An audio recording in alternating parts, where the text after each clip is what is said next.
Donc aujourd'hui, on va regarder les 7 étapes principales pour réussir la vente de votre propriété par vous-même. Évidemment, il y a plein de sous-étapes, puis j'aurais pu aller en détail, faire une vidéo d'1 heure là-dessus, mais le principe, c'était de vous donner un guide général de ce que vous devriez penser faire si vous voulez vendre vous-même votre propriété, les principales étapes à faire, avec certains pièges à éviter pour ne pas vous retrouver dans une situation pas idéale, disons ça comme ça, pour vous.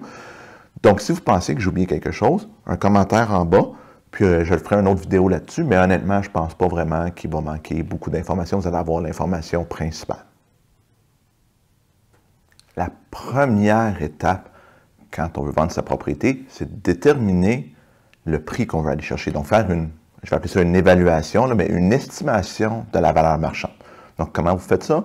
Vous allez voir les comparables vendus, que ce soit sur, mais là, vous n'avez pas accès à Centrisme, au registre foncier, sur JLR. Vous trouvez une liste de comparables vendus. Vous regardez après ça par rapport à votre propriété. Il y a plus de terrain, moins de terrain, cuisine plus rénovée. Vous ajustez. Ça vous donne une idée de ce que la propriété vaut. Cependant, ce qui est super important de faire aussi, c'est regarder qu'est-ce qui est en vente présentement. Parce que ça, on a beau regarder le passé, ce qui s'est vendu, il faut aussi regarder notre compétition actuelle. Exemple, la valeur marchande de votre propriété, c'est 500 000, selon les comparables vendus, mais il y a 3 de vos voisins dans le même quartier qui se sont mis à vendre à 450 000, qui sont très comparables à vous. Bien, il va peut-être falloir que vous basiez aussi là-dessus. Oui, ça vaut peut-être 500 000, mais aujourd'hui, j'ai 3 personnes à vendre moins cher, donc je dois m'ajuster. Donc, c'est très important de fixer le bon prix en faisant une estimation de la valeur marchande avant de débuter le processus pour voir si ça fait du sens pour vous de vendre votre propriété. Donc, les chiffres font du sens. Vous dites, OK, je vais vendre. Qu'est-ce qu'on doit faire par la suite? On doit préparer la mise en vente, préparer la propriété. Donc, il y a 2 aspects. Il faut préparer tout ce qui s'appelle documentation. Est-ce que j'ai besoin d'un test de pyrite, d'un test de radon? Mon certificat de localisation est-il à jour et décrit-il l'état actuel de l'immeuble? A-t-il moins de 10 ans? Donc, il faut préparer la série de documents, incluant toutes les factures aussi des rénovations. Ça, c'est une des facettes à préparer. Puis ensuite, il faut préparer physiquement la maison. Qu'est-ce que ça veut dire? Ça veut dire, on répare tout ce qui est brisé. Il manque une ampoule, on la change. Il y a des poignées de porte de brisées, on la change. On rénove. Est-ce qu'il y a des murs, qu'il y a tellement de peinture maganée avec les mesures des enfants depuis 10 ans, là, on a fait des petites encoches dans le mur. On peinture, on répare les choses brisées, encore là, comme je disais tantôt, des poignées de porte, des choses comme ça. Puis, est-ce qu'il y a des rénovations qui valent la peine d'être faites? Il y a certaines rénovations que ça vaut la peine. Il y a 2 thermos de déceler. Changez-les, réparez-les, ça peut valoir la peine. Mais allez pas faire une cuisine au complet avant de le mettre en vente. C'est rarement payant. Ensuite, on a réparé, on fait le ménage. Donc, on enlève tout ce qui est superflu, tu sais, les garde-robes qui sont pleins de linge, de bébés, puis mes enfants ont 18 ans maintenant, mais vous épurez, parce que de toute façon, quand vous allez déménager, vous allez avoir besoin de le faire, et ça va faire paraître la propriété plus grande en ayant moins de choses. Dans votre salon, vous avez 8 bahuts, 8 meubles là, de tout ça, qui fait que la pièce a l'air surchargée.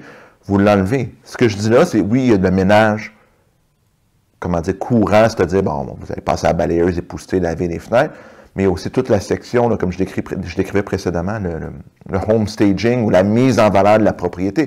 Donc, il faut vraiment faire un mix des deux, c'est-à-dire qu'il faut que ce soit immaculé, spick and span, le plus possible, le fond des armoires, les garde-robes, toutes les places où vous lavez une fois par année, bien, vous le faites, vous lavez les murs, vous faites tout ça avant de vendre, vous enlevez les meubles, vous dépersonnalisez, donc vous enlevez toutes les photos de la famille sur le mur.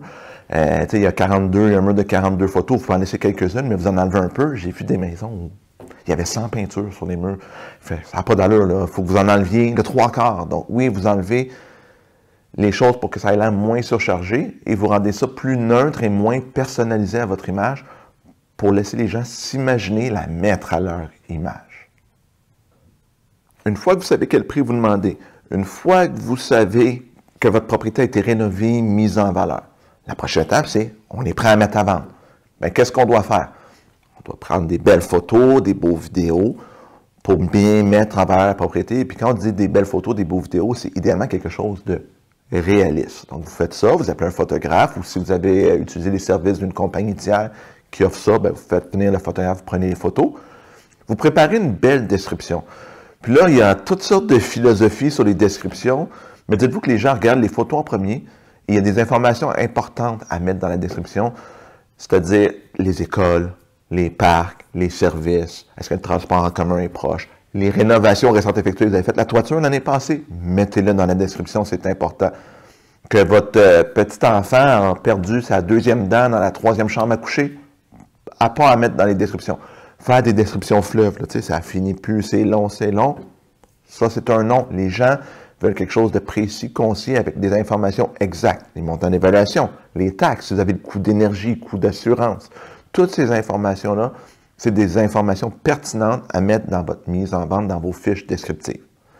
Ensuite, une fois que toute la fiche descriptive est montée, bien, vous allez mettre ça en ligne sur différents sites. Évidemment, malheureusement, si vous vendez seul, vous n'avez pas accès à Centris, vous travaillez avec un courtier immobilier pour ça. Mais sinon, Marketplace, les packs, les sites d'annonces classées, peu importe où vous l'annoncez, vous devez l'annoncer au plus de gens possible. Parce que oui, mettre une affiche devant la propriété, c'est pas mauvais, même ça peut être pratique, on ne sait jamais qui se promène dans la rue. Mais maintenant, on magasine beaucoup sur Internet. Donc, il faut essayer d'aller trouver les gens, que ce soit avec des moyens gratuits ou avec des moyens complets. Est-ce que vous allez vous payer de la publicité Facebook, de la publicité sur Instagram, sur YouTube? À vous de voir ce que vous êtes prêt à faire pour mettre en valeur votre propriété. Mais c'est sûr que si vous ne faites rien, bien, vous allez avoir un plus petit bassin d'acheteurs, puis vous allez avoir moins de chances de bien vendre votre propriété, mais vous devez faire toute cette mise en marché-là de votre côté pour maximiser la vente de votre propriété. Une fois que la propriété est en ligne, vous devriez recevoir des demandes d'information, des demandes de visite. On espère du moins, sinon il y a d'autres choses à faire qui sont de réévaluer votre mise en marché parce que clairement, un problème, si vous n'avez pas de demande. Donc là, vous recevez des appels, des téléphones. Vous devez qualifier les gens qui vous appellent. Est-ce qu'ils ont des propriétés à vendre? Est-ce que c'est dans leur budget? Est-ce qu'ils ont vu l'information importante sur la fiche descriptive? Ils ont 6 enfants, mais il y a 3 chambres à coucher. C'est peut-être pas la bonne maison pour eux. Ou c'est sur le bord d'une autoroute, puis ils cherchent un endroit très calme. Mais, regardez, il y a des choses qu'on ne peut pas changer dans une propriété. On ne veut pas faire perdre le temps à personne. Est-ce qu'ils sont préqualifiés par une banque? Donc, vous faites le tri. Et les gens qui disent « Oui, cette maison-là semble me convenir avec tout ce que je vois dans la description, avec l'information que vous me donnez », bien là, vous faites des visites. Donc là, les gens viennent chez vous, vous préparez votre propriété, vous faites un beau ménage pour que la propriété soit propre, évidemment, lorsque les gens viennent visiter. Et là, comment vous conduisez votre visite? Là, c'est que je dis toucher, là, c'est peut-être pas le meilleur mot, en tout cas, c'est le mot qui me vient à l'esprit, c'est est-ce que vous suivez les visiteurs ou pas? Moi, je suis de l'école de penser qu'on ne doit pas suivre des visiteurs parce que quand on a un vendeur qui nous suit, moi, quand je visite en tant que courtier avec mes clients, puis j'ai un vendeur qui me suit pas à pas, ça permet souvent pas à mes clients d'apprécier la propriété, de se voir là. Je dis toujours qu'une première visite, c'est fait pour tomber en amour. On regarde le général. Si vous regardez, exemple, une personne, la première fois que vous la regardez, vous dites « Wow, c'est une belle personne ». C'est pas « Ah, les yeux bruns, ah, il y a un grain de beauté là, ah, il y a ci ». Non. Vous regardez l'ensemble, vous dites « Wow, je me vois ici. C'est quelqu'un qui me plaît, c'est une maison qui me plaît. Donc, wow, je me vois vivre ici. » Donc, c'est pour ça que je suggère de ne pas suivre les gens dans la première visite, mais de demeurer à l'écart, dans la cour assis ou rester dans le salon et demeurer disponible s'il y a des questions. Si c'est une deuxième visite, que les gens reviennent pour une deuxième fois, parce qu'ils disent « Je l'aime la propriété, mais je ne suis pas sûr », là, ça peut être intéressant de montrer des aspects, de dire « Qu'est-ce qui vous fait hésiter? Ah oui, mais regardez, il y a telle chose que je peux vous montrer dans la maison. Regardez, là, dans la cuisine, quand j'ai rénové, j'ai fait tel ajout, telle chose, des détails qu'on ne voit pas. » qui là peuvent être intéressants à faire dans une deuxième visite, à donner cette information-là, parce que ça ne fait pas un overload d'informations. Les gens sont déjà en amour avec la propriété, puis vous essayez juste de les aider à confirmer ce choix-là. Donc, c'est un peu comme ça que les visites se passent. Puis évidemment, entre les visites, bien, vous devez faire le suivi avec les gens, dire « Hey, est-ce que vous avez aimé? Qu'est-ce que je peux améliorer sur ma propriété? » Non, vous n'avez pas aimé? Bon, OK, c'est ça, comme je disais, qu'est-ce que je peux améliorer? Vous avez aimé, mais qu'est-ce qui vous fait hésiter? Pourquoi vous ne venez pas? Pourquoi vous ne faites pas une offre sur ma maison, sur mon condo, sur ma bâtisse commerciale? Donc, vous faites ce suivi-là aussi après les visites.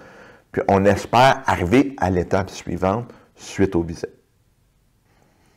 Alors, vous avez fait plein de visites.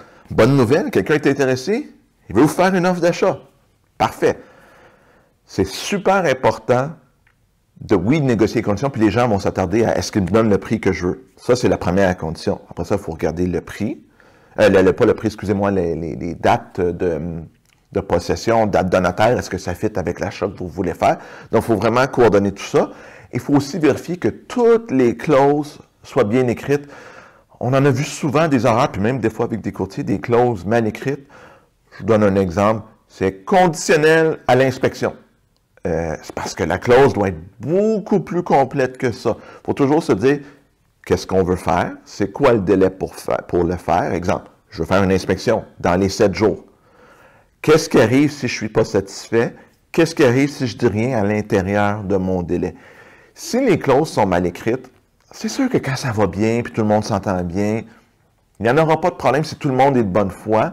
Mais si des fois il y a une erreur de communication, si une des deux parties n'est pas de bonne foi, une clause mal écrite, ça peut être dangereux. Donc, si vous vendez seul, au minimum, faites-vous accompagner par un avocat ou un notaire pour être sûr de ne pas faire une erreur dans les clauses. Parce que si vous faites une erreur dans les clauses, là, ça peut vous coûter super cher. On a vu des choses qui peuvent coûter des dizaines de milliers de dollars arriver des fois, puis on ne veut pas ça. Donc, entourez-vous de quelqu'un si vous vendez seul, que ce soit un notaire, un avocat, un juriste, qui peut vous conseiller sur l'écriture des clauses et s'assurer que la promesse d'achat, elle est bien remplie, parce que c'est quand même un document légal super important, souvent une des plus grosses transactions de votre vie.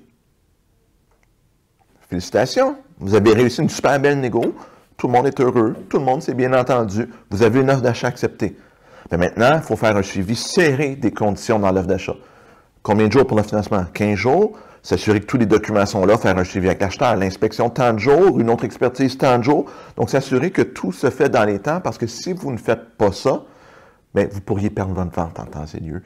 Donc, c'est super important de faire un suivi serré des conditions et de la réalisation, d'être disponible, de permettre l'accès à la propriété, de donner les documents requis. Ils ont besoin d'une facture suite à l'inspection. Ils veulent faire une expertise plus poussée parce qu'ils ont découvert une fissure dans une fondation, un problème potentiel de structure.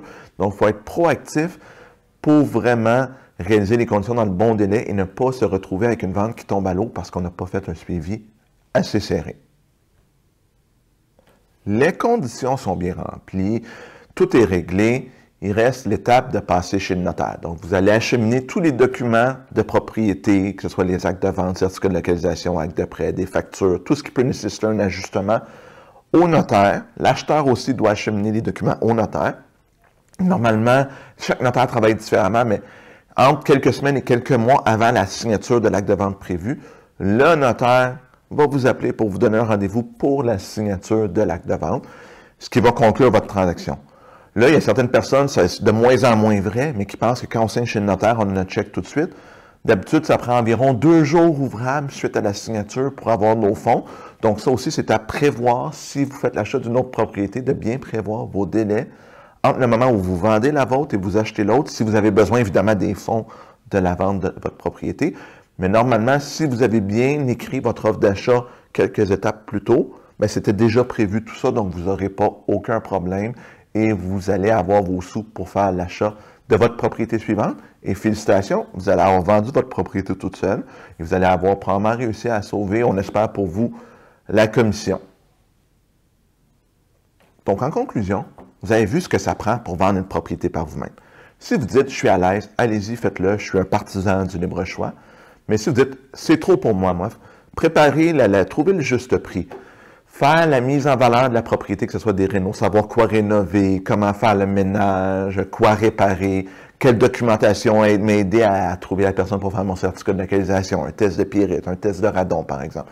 Ça, c'est beaucoup pour moi. Faire toute la mise en marché de la propriété, mandater le photographe, faire un beau vidéo, écrire des belles descriptions, la publiciser aux bons endroits. Ça aussi, c'est trop. Faire des visites, des suivis, négocier une offre d'achat. Si ce n'est pas dans vos champs de compétences, bien, vous avez toujours le choix d'engager un courtier immobilier. C'est libre à vous. Puis si jamais vous avez des questions, bien, gênez-vous pas, ça va me faire plaisir. Puis si vous avez trouvé que je vous ai donné la bonne information, bien, un pouce en l'air, toujours apprécié. Puis on se revoit la semaine prochaine pour une autre capsule. À bientôt tout le monde!